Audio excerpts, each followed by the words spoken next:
Since it's semi-final week, let's rank the top 10 AFL semi-finals in the past 20 years. There are now 18 days to go until the biggest day on the AFL calendar, and today is day 28 of teaching you something about the AFL to help make you a new AFL fan. At 10th spot, I've got the Western Bulldogs 2016 semi-final win over the reigning three-peat Hawks. Obviously, the Bulldogs went on to go and win the premiership, and to take down the Hawks in the process was a massive scalp. In 9th spot, I've got North Melbourne's win in 2014 over Geelong. A fast, high-scoring classic between the two Scott brothers as coaches, and the Roos stunned the Cats. At 8th, I've got West Coast's 2011 win over Carlton at Subiaco. Again, this one was a back-and-forth contest with the Blues pushing hard late, but the Eagles held on in an absolute nail-biter. Number 7, I've got Collingwood's 2009 win over Adelaide at the MCG. The Pies got a controversial free kick in the final minutes where John Anthony put them in front to win by 5 points. And this is where we got this classic moment. Absolutely, the Crows were robbed. Right in front of me.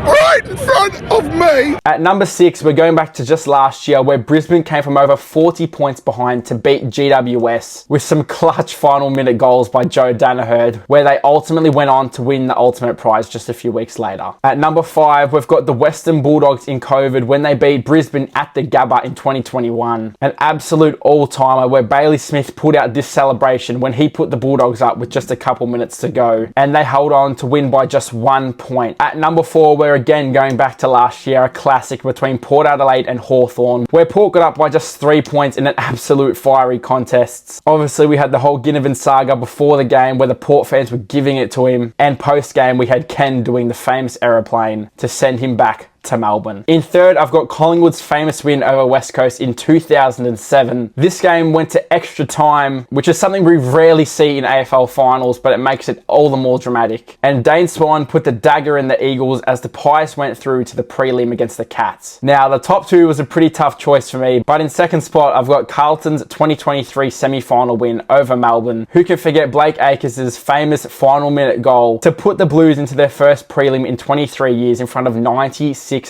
people at the MCG, and the Blues' unbelievable finals run kept alive. But at number 1, it has to be Nick Davis's and the Sydney Swans' final quarter against Geelong in 2005. He kicked 4 final quarter goals, including this one in the final 30 seconds of the match, in what is one of the most iconic moments in AFL history, where the Swans ultimately went through to the grand final a few weeks later and held on with Leo Barry's famous mark, winning their first premiership in 72 years. So that's my top 10 AFL semi-finals in the past 20 years. Let me know if I missed out on any below, and hit the like and follow, and come back tomorrow for more AFL content in the build up to the AFL Grand Final.